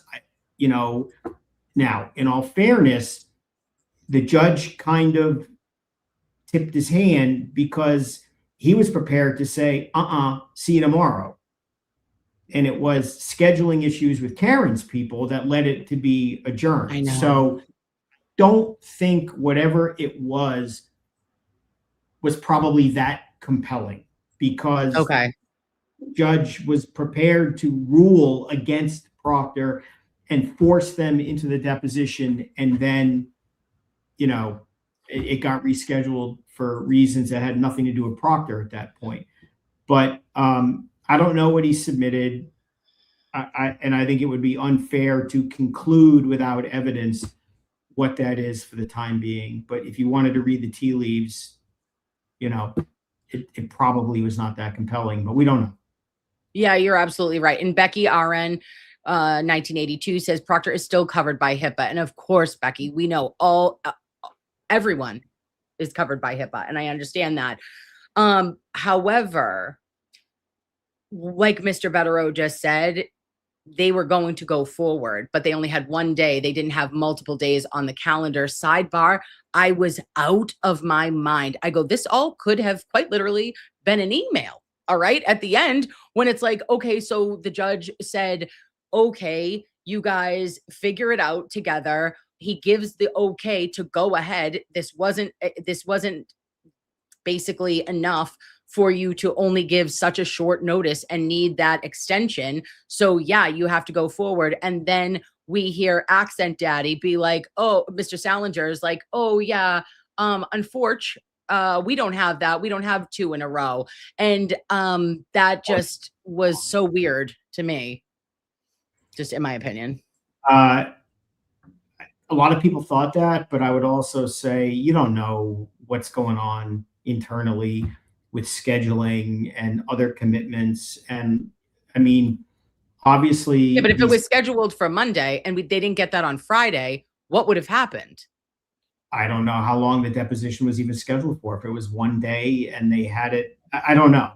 Yeah. I guess my point is, lawyers, believe it or not, have multiple and other things and other commitments, and it's not like everything is the be all end all of the John O'Keefe situation. Of course. So I don't know. Everybody knows, Alan flew cross country, presumably to do the deposition. I don't know what his schedule was, and they want him to do it for obvious reason. I mean, I look, I get people saying, "Wow, that sounds weird," but at the same time, these people know what they're doing. Of course, All due respect.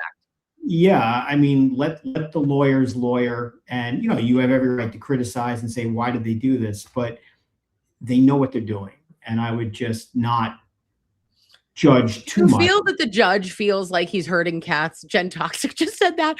And to me, it's always like, I feel as though this judge, and specifically with the depositions though, Mr. Bederow, it feels to me, and maybe I could be reading the room wrong, but like he's all set with the BS. He's like, you guys figure it out. I shouldn't have to be tagged in. It's kind of your job to do it. I understood that Proctor attempting to pull a fast one. That's what it felt like, of like, oh no, we're going to reschedule. And it was like, bro, it was already rescheduled from this time. Why are we doing the delay? Why the delay? I get that 110%, but it's like, when it's put in front of the judge, the poor judge is like, oh, I really don't like, I get it, but I don't want to talk about your wife and vacations and like, oh, she'd kill me if I didn't go to the Poconos. Happy birthday, Sharon. Involved in a case before the judge. I'm not going to comment about his. Oh, yeah. Oh, gosh, that's sorry, Mr. Bederow. Oh, God, I forgot. My bad. All right. The last thing I wanted to say was I wanted to ask you, yesterday, there was an event. It was an event for the district attorney frontman, in my opinion, Mr. Adam Deitch. And Karen Reed was present at said event. The internet has collectively lost their minds. Okay, it's Tom Petty and the Heartbreakers. I really love your peaches, want to shake your tree. Everyone is on one. I saw, first of all, Ka looked beautiful. I go, oh, Ka, she looked great. Karen. Oh, Karen. All right, Karen. Yeah. Oh, got it. You call her Ka. Come on over there. Pay attention, Mr. Bederow. You're in the boom, for Christ's sake. So listen, she goes, she's there supporting the event for DA change, the change agent, if you will. And there is people, our Twitter lawyers are saying that this is it. She's signed the end of the campaign for Deitch, and that their corruption, and they've been working together, and how dare she show her face? What do you think about? I mean, as a matter of politics, whether that was smart or not is not yet determined. Is it polarizing potentially if you're the candidate? I mean, it certainly helps you with the people who are pro Karen. Obviously, the people who are anti Karen, it doesn't matter. But if there are people who are just kind of like, I'm indifferent, and I'm, how that affects those people, I don't know. But so this is a newsflash for the Twitter lawyers and the others who just can't move on with their lives. Karen Reed was acquitted. Okay. Yes. It's over. It's over. You can scream and yell what you think about her all you want. You can say this, you can make jokes. Okay. It's over. She was acquitted. She was presumed innocent, and that presumption never left her. And she's restored what she is. She's presumed innocent. She's free to do what she wants. It's a free country. She's an American citizen. She can do whatever the hell she wants. And if Adam Deitch welcomes her in, then he can do whatever he wants. So, and if you don't approve of that, that's fine. But if that gets you all twisted into knots about, oh, why is this, accused murderer? She's not an accused murderer, okay? She is a presumed innocent and acquitted American citizen who many people believe is symbolic of the mistreatment of all kinds of people, particularly in Norfolk County, where, I don't know, Deitch is running to basically on a campaign of get rid of the corruption and the bums. Okay. The answer is criticize her, criticize Deitch, don't vote for Deitch. But if you get all hot and bothered and angry because she exercises her rights as an American citizen to support a candidate like anyone else, get a life, move on, find something else to complain about. That's all. I mean, look, nothing stops if so be it. Nothing stops if Greg Connor welcomes it to having a cookout with Jen McCabe and Brian Albert and holding hands together and saying, I support you. There's nothing illegal about it. People would criticize it. People would say that. But you know what? It's their right to do it because they're free American citizens too. They're not formally accused of any crimes. They're presumed innocent as well. They can do it or not do it. Karen chose to do it. She's not hiding. She's clearly, obviously, very supportive of Deitch. I can't imagine why, by the way. Can you think of a reason why? It's no secret that she's donated money and other members of her family and supporters have donated money to him. And that's all public record. That's all transparent. This is like a nothing burger. I don't just find something. They called 25 to tattle. Get a life. I mean, seriously, find something else that's meaningful in your life other than Karen Bad. What is Channel 25 going to do? They're going to say Karen Reed supports Adam Deitch. We know that. Mm-hmm. She said it. And now whatever. So now she went to one of his campaign events. And it's an open event. I will bet you any sum of money, and I don't bet, that Jen McCabe and Brian Albert support Greg Connor. So what? Who cares? Why wouldn't they? It's the same analysis, just on the other side of how you view things.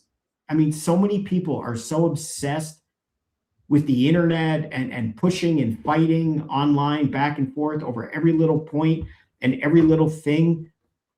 It doesn't matter. I mean, the only thing that matters is how the voters feel about it. And are the people that are complaining about Karen supporting Deitch, they even live in Norfolk County? No. If they don't, nobody cares. Now, if you're a Norfolk County voter and that upsets you, and you say, well, now I'm going to vote for Connor, well, that matters on some level. And you Mr. Bederow, maybe we could give them this little gift in a box, okay? And it says just for you. And you just go, whoop, it's the golden bird. And that is why. I don't get the people who are so obsessed with every little thing that she does. I mean, why wouldn't she support Deitch? Okay, Deitch is running to basically say this office and the people running it are betraying the public trust. He conducted a federal investigation looking into some abnormalities into the investigation of her murder case. His office disclosed evidence which basically saved her, okay? Because they thought it was the right thing to do as a minister of justice. And earth-shattering, now after she's been acquitted, she thinks that guy is better suited to be DA than Greg Connor, who has been in the Norfolk DA's office probably longer than half your viewers have been alive. Why is this a thing? Who cares? Well, and it's all public, like you're saying, absolutely. She's just exercising her right to support the candidate in which she supports. And just like when Mr. Deitch did his interview with Emily C on Emily's show, which was amazing. She got the first one. I've got an email out, might be in the works. And what he said on that interview was, and it shouldn't really be something that people whose jobs depend on are donating to the DA and their candidates, and that he doesn't want.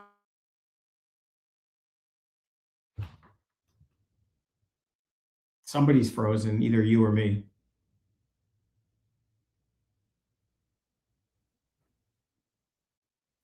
Are you there? Are you frozen? You're frozen. I'm going to have to do this because this is weird.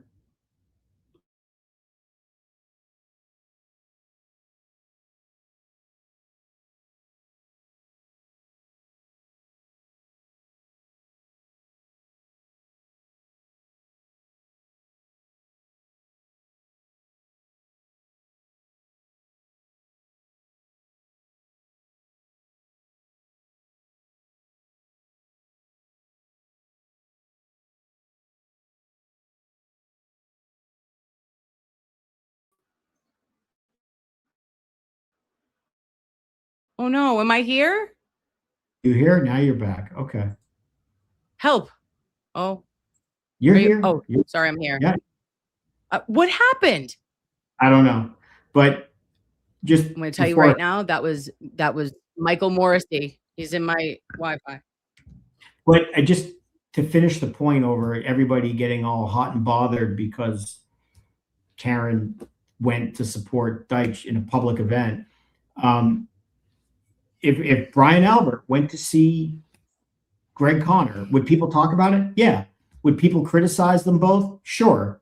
But does it really matter? Is it surprising? No. Does he have a right to do it? Absolutely. And if these people are screaming and saying this is outrageous because she's an accused murderer or she's not. She was accused. She was always presumed innocent. She was acquitted probably twice, by the way, and has every right to support who she wants to support the same way the other people have every right to support who they want to support. And if he welcomed it, then that's a choice he made for which there may or may not be political consequences. Right? It may be helpful or harmful. I don't know. Right. And would Connor welcome support from the Alberts or McCabe's? That's a question for him to answer because that's a political issue. It's not a right or wrong issue. It's a matter of political optics. I don't understand why it's a thing. I don't either. And a couple of days ago, the last thing I want to end with, Mr. Bederow, is asking you of what you think of this little sound clip that came from Greg Connor when there's another scheduled debate for the DAs at Melrose or Medway High School on the 17th, next Wednesday. And, but this was last week's. And what a soundbite. I said, oh, ready? To answer the question, first, when we look at the Reed case, I agree it was overcharged. And it was frustrating. When you overcharge a case, it becomes a cancer to the case and it spreads throughout. The jury loses faith in you as the prosecutor because you are trying to sell them on a charge that you can't prove. So, to answer the question, first, how about them apples? He's wrong because he's giving a political answer and he's trying to take the middle road. The case wasn't overcharged. The case should never have been brought. There's a difference, okay? And the question that people need to ask him as an experienced and presumably well-founded in the law and ethics prosecutor is this. What should have happened when you people received the TUI material and got the ARCA stuff, got the Proctor messages, all the other evidence? Should something have happened at that point? And the only answer is yes. They should have taken a break and reevaluated. So when you say it was overcharged, I understand what he's saying. I mean, charging intentional murder was just stupid beyond belief, but that's not good enough. Okay. You can't, this case never should have been charged. You have too many problems. You have too much evidence that doesn't make sense. And they knew about it before trial. Even if they thought the arrest was legitimate in the beginning, they knew about that the taillight didn't match John O'Keefe. The car damage didn't match. The medical science didn't match. The engineering science didn't match. You had all the glass on the bumper didn't match. The glass on the bumper. Everything I'm talking about is not a matter of degree of charges. It is what are you people doing charging someone with crimes in the first instance when you have so many evidentiary holes to begin with? So I understand what Connor is saying, but he's also just giving a political, try to split the baby answer and satisfy everyone. And in doing so, you satisfy nobody. Amen. So to all of our lovies in Norfolk County, do wait what you may. I implore you all to vote. Vote for what you want your future to look like, what you believe is necessary in order for change or the same trajectory that you guys have been on and been going down for several decades. I have a good feeling though, Mr. Bederow. Did you see, just random sidebar, that Spencer Pratt is in? Like, I mean, this is that is wild. He's in the running now, the actual race. He'll be for mayor of LA. I thought he was eliminated, and there's a scandal over whether there were voting irregularities. Yeah, no, he did not. He was in. No, he was way ahead, and then there was what appeared to be a statistical impossibility with other votes, and so I think he is out. Although he's out. Yes, but fighting, claiming abnormalities, and I mean, who knows? Well, let's not have voter abnormalities in Norfolk County. Let's pray. let us pray on that note. Yeah. Right. Well, I mean, it's up to them to vote. I mean, it's dangerous in these local, like really small elections, because somebody could win DA like 200 to 150. I mean, it could, your vote is disproportionately important in a small place like that. So if they roll out, whoever gets out the votes, obviously it carries more weight than in a large city where, a few votes statistically may not be as important as it is in a county, which is, relatively small in terms of a DA election. I mean, those generally don't get a lot of turnout. Wow. Okay. Well, that's a levy from. Yes, it's 1-0. See, he's winning. Yeah, he's winning.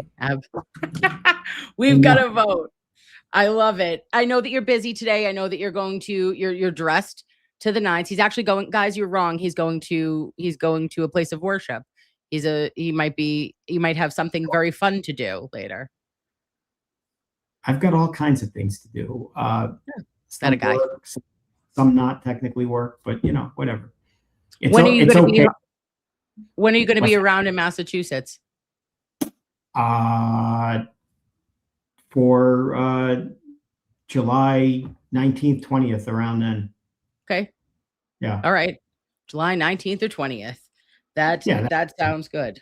All right. Well, Mr. Bederow, I wish you a wonderful rest of your day. I also wanted to apologize for last weekend because I tried it was not holy. What was happening there was not holy. I could not sleep.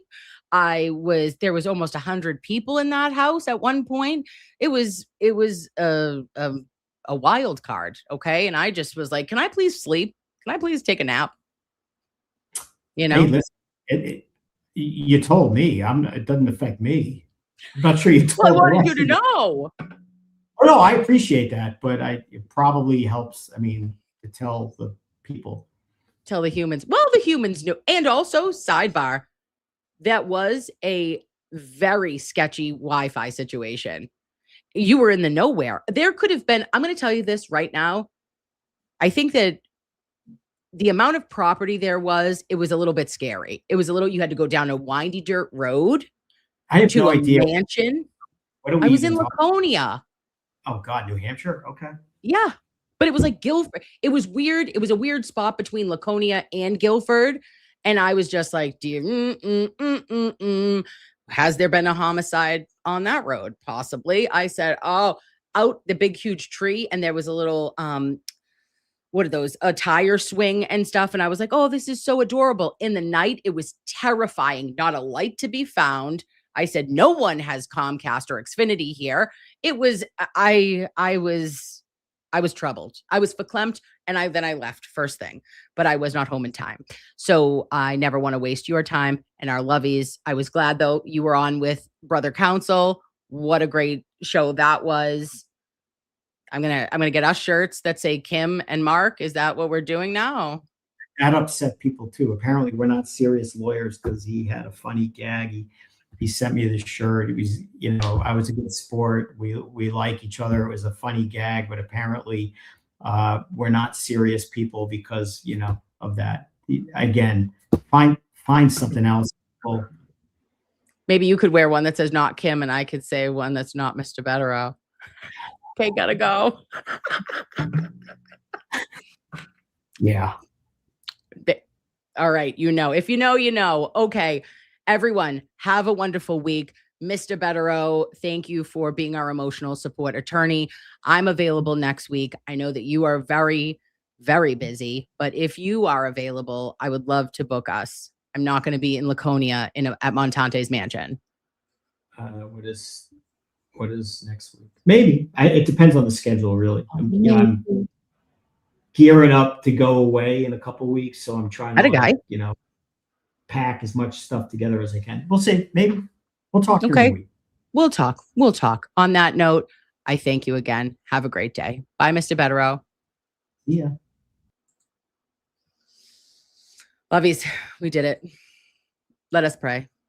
En el nombre del Padre, el Hijo y Espíritu Santo. Thank you, Lord, for bringing us together this morning. Thank you for Mr. Bederow giving us the breakdowns legally. Thank you, the Lord, for the Knicks in 5. Thank you, Lord, for Tiffany for making all of the tinies. And thank you for us being as normal as humanly possible. Let's go touch grass. Be good to yourselves. Be good to each other. I love your faces. I'll talk to you soon. Bye.